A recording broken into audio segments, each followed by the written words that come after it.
So today, discuss natin overhead versus underground system. So what are overhead distribution lines? So ito na yung nakikita natin sa labas natin, yung mga overhead. So meron tayong poste. Meron tayong poste na nandyan.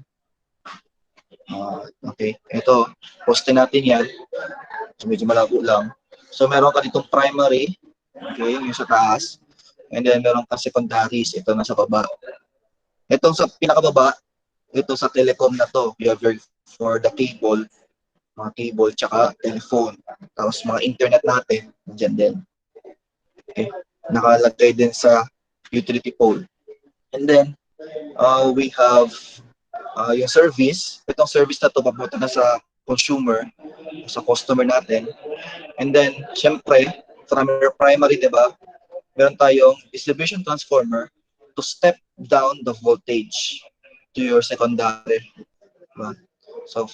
So let's say this is 13.2 kilovolts, or since this is single phase, we only have 7.62 kV or 7,620 volts. Okay?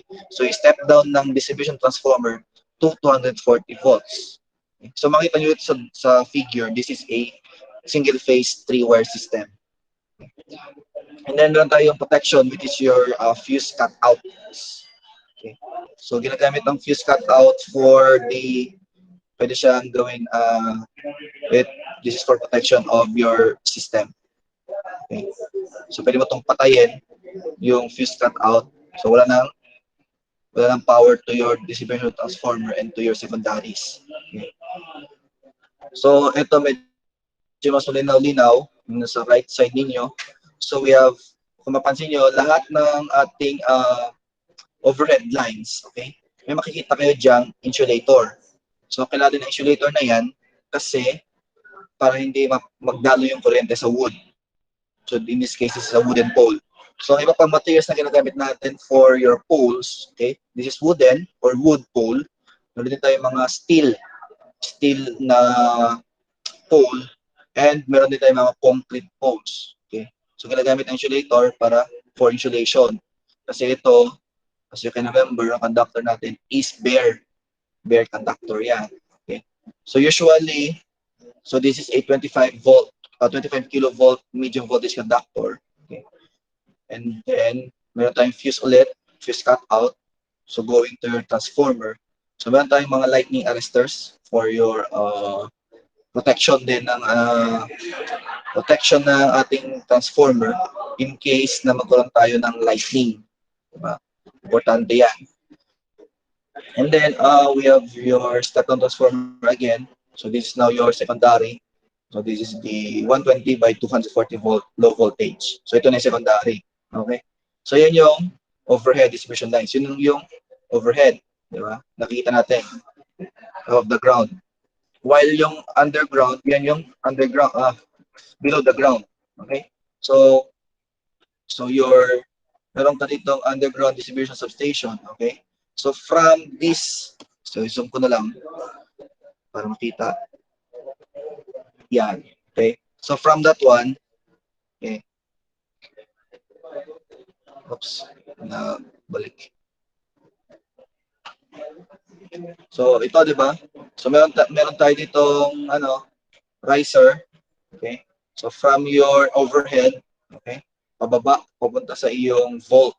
So meron ka ditong transformer, so which steps down your voltage. So from, okay? And then, so meron kang manhole.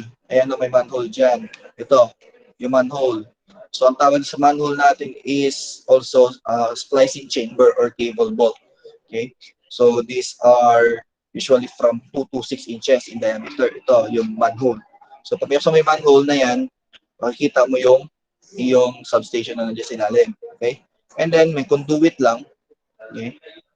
And then these are yung nakapula dyan. Those are your pad-mounted transformers and service lines. Okay? Papunta na sa iyong customer. So conduit, via conduit lang yan. Okay? So, ayan. So yung mga substation nandun na sa end user's location. Okay? So ito yung mga pad-mounted transformers. Ito yung itsura niya ha. yung mga pad-mounted na transformers. So, ganito yung magiging connection mo underground. So, meron kang, ito yung primary mo, yung heavy na dashed line, okay? That's your primary line. And then, meron kang transformer in here, okay, which steps down your voltage to utilization voltages, okay? So, and then coming from that transformer, lalabas na yung secondary line natin, di ba? So, this is 240 volts. Papunta na sa iyong mga consumers, okay? So, yan yung ating underground, what do you call that? Underground system or yung ating underground distribution lines. Okay? So, may pakita ko sa inyo yung ibang presentation. Check natin. Isa ko lang ng saglit yung in detail yung overhead tsaka yung underground. Okay.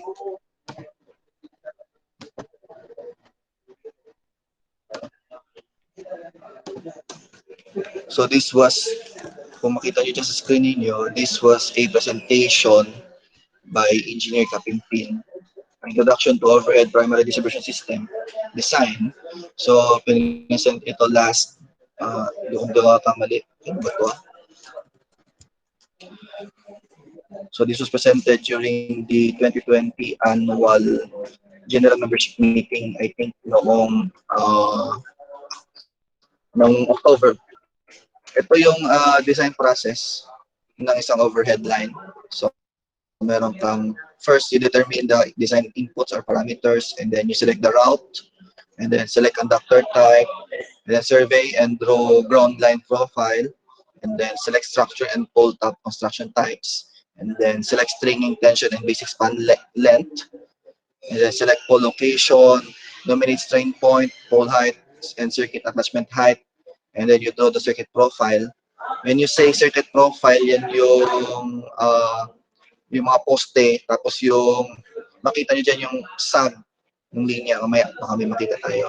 And then check for vertical clearances kasi meron yang standard kung ilan yung clearance.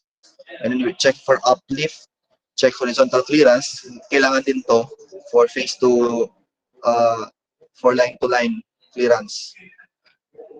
Okay? Kasi pag masyadong malapit yung conductor mo, baka magkaroon tayo ng arcing na tinatawag. So that will lead to a fault. And then check structure capacities if it matches your mechanical forces. And then is the design satisfactory? Kung yes, document the design. And then kung no, balik ka sa first. So yan yung design process.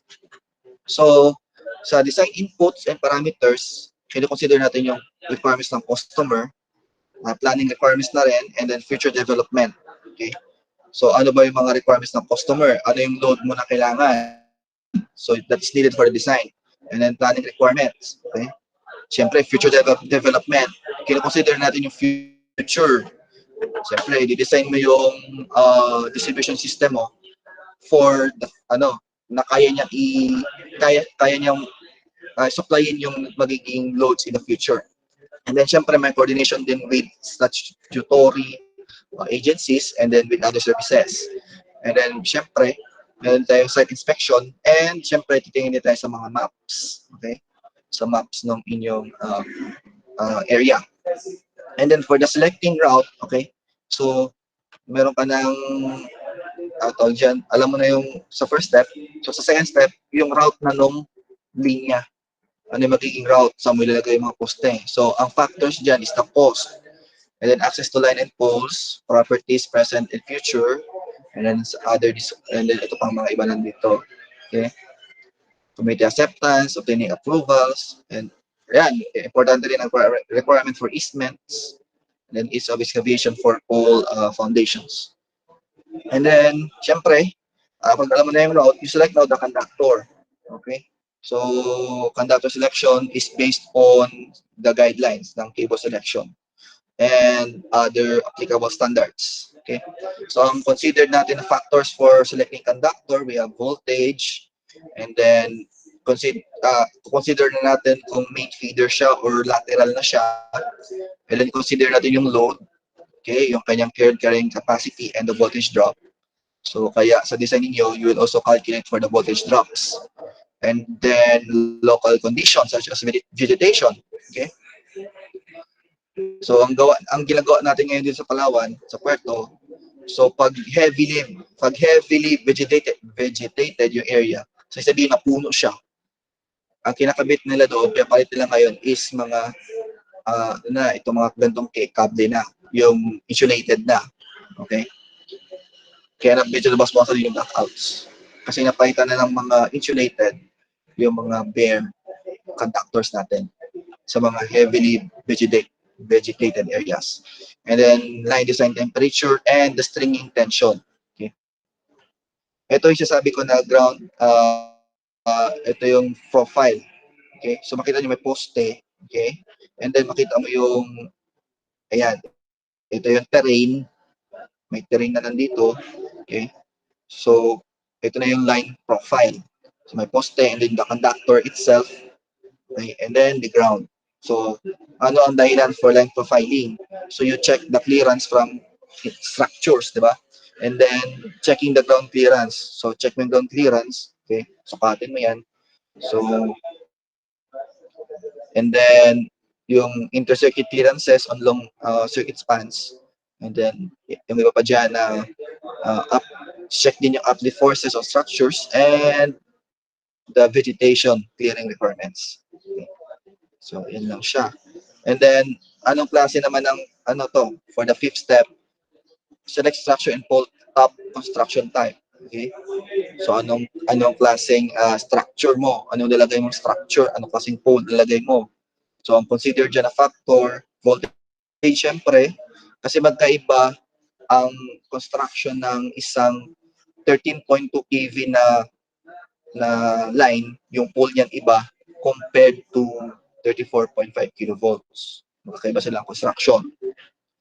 And then, we have number of circuits. Okay, so kung sa isang circuit lang, ganito. Pag dalawang circuit, usually ganito na yung ganito na yung ginagamit natin. Depende rin sa number of circuits, kung anong klaseng pole. Okay? And then,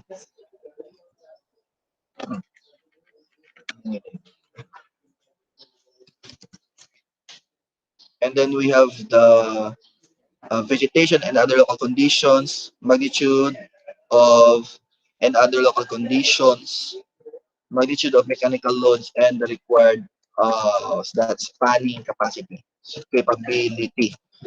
Okay. Yung span na tinatawag natin, yan yung haba ng line. Okay.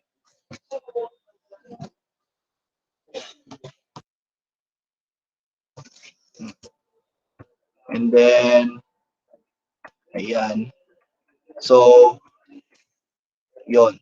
And then, stringing tension and basic span length. Okay. So, napansin niyo dito, dapat tama lang yung tension.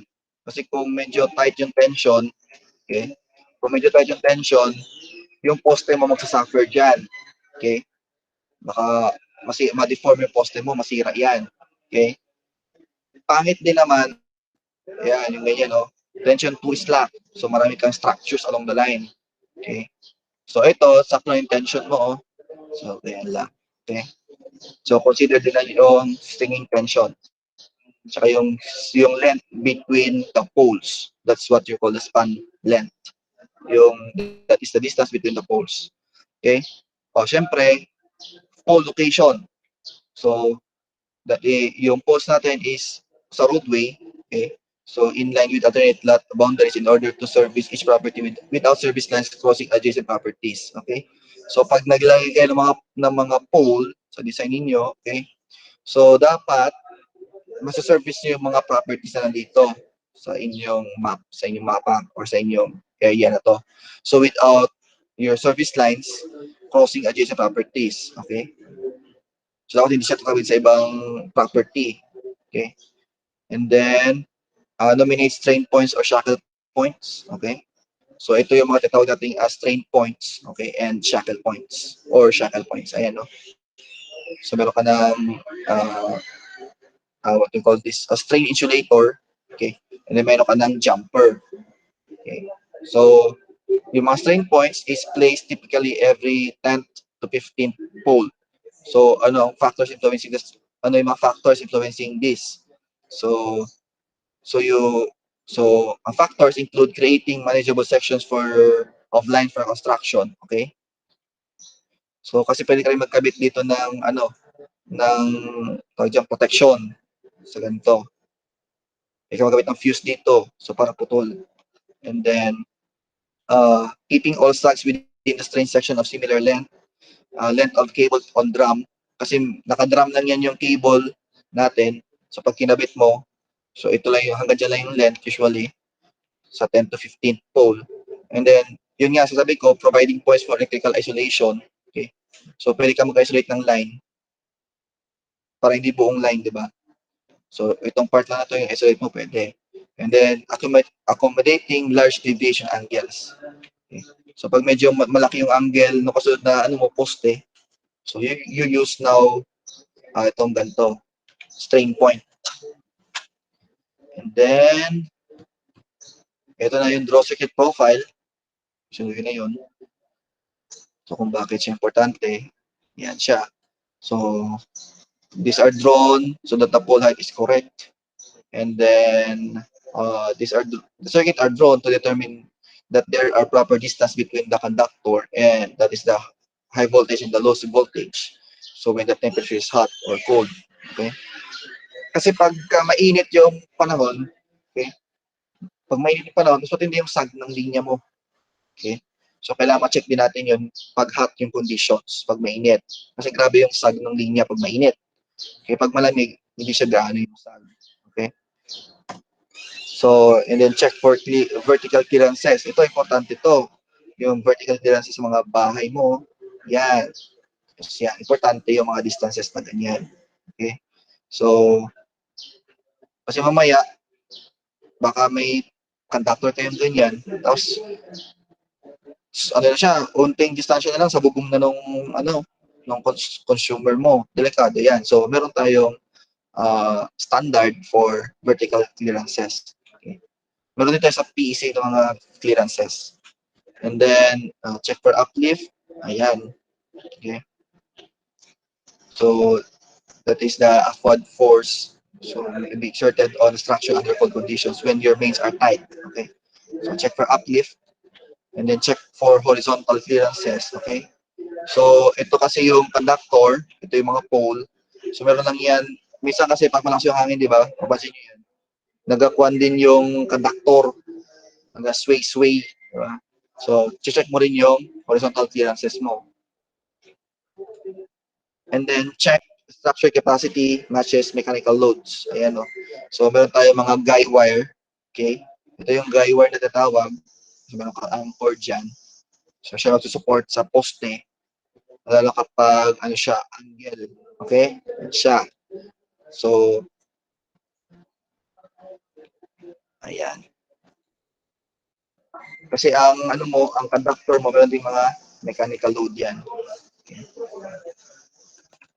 And then for of underground, so yan ang underground natin. Okay. So underground, we have this one. And then, presentation din to na isa sa isang webinar. So, discuss natin na umaya. So, ito ang gamit for underground construction and materials. So, ang ginagamit natin for underground construction is XLPE cable.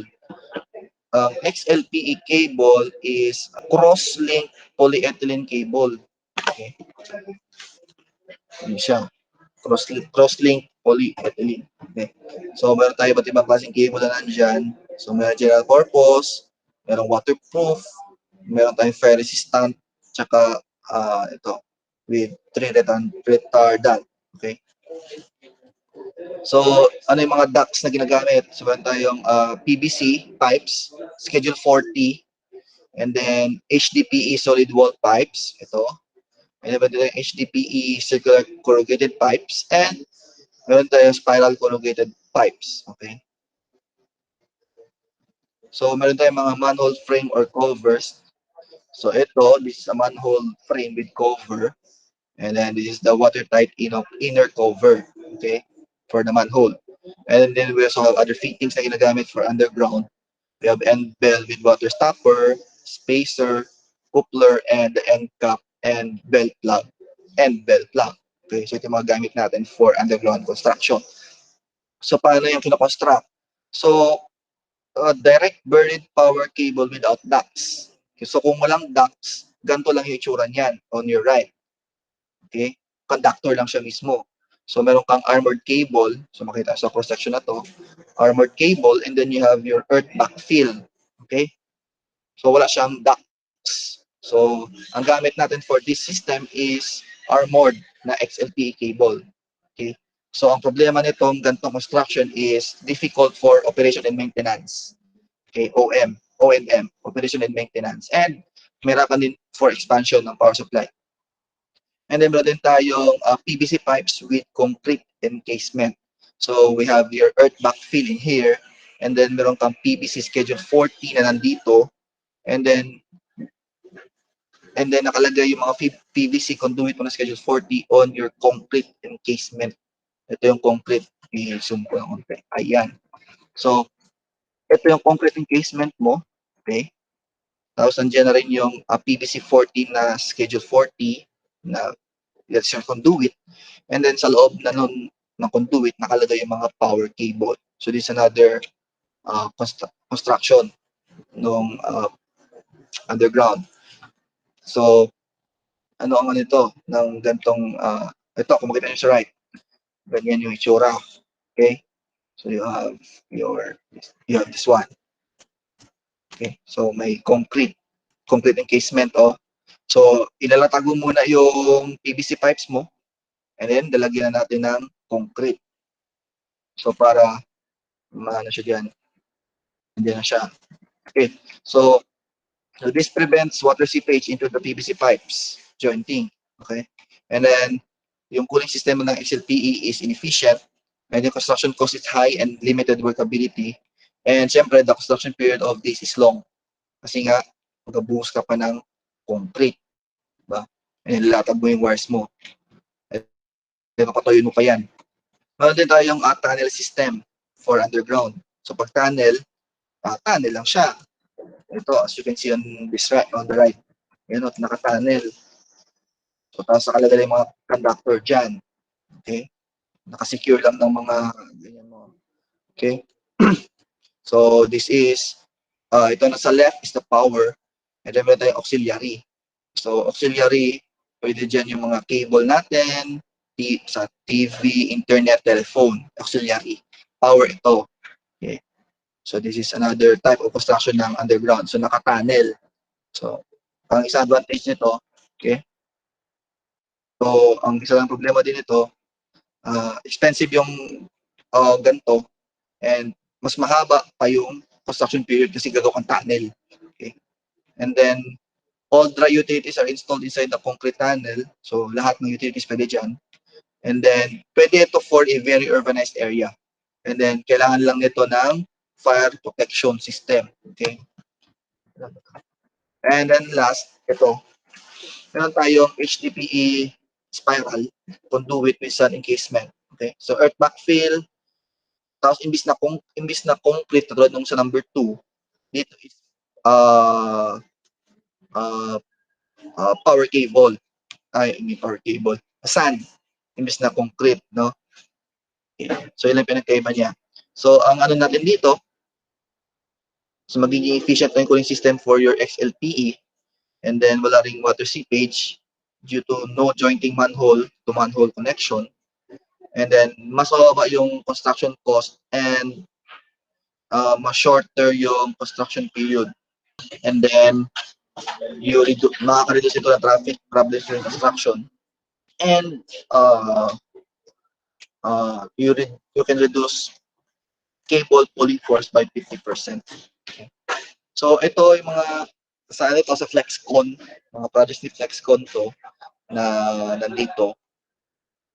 Saan ba merong ang mga underground. So ito, Nakita ko nakaraan doon sa Davao, December 2019, ginagawa yung underground system doon. Okay. So, ang style nila dito, ayan o. So, meron kang, ayan, conduits mo, and then, this is sand. Okay. Sa Davao Park. Ito sa LGU ng Davao, oh. Ayan. So, ayan lang yung style. So, meron din sa Pampanga, Sorsogon Capital Town, sa Iloilo. So, ganyan yung mga style nila kung makita nyo. Kumasin nyo rito sa aking ears. Okay. Yan, Cebu. Yan. Ganyan yun. Ganyan yung pag-install nila. Sabtang Island sa Batanes. Underground din. Kasi, laging bumagyo di ba doon sa, sa Batanes. So, kailangan nasa underground yung kanilang, yung kanilang linya. Okay. So, sand encasement only lang. Okay. Ang gamit nila sand encasement only kasi medyo mas mura siya. Okay. Tsaka mas bilis gawin. Ito naman sa Cebu, okay, Freco. Ayan. Pamana dito project nila. Ayala Land. Marami kasi ang project. Davao, Pangasinan. So, halos parehas yung style ng construction nila. So, ang substation ni San Miguel, Meralco. Ayan. So, itong iba mga sa design na to.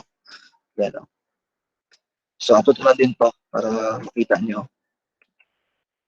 So, manhole, ayan, may straight duct, standard radius niya. Okay. Installation of conduit, ayan, ganyan. Okay.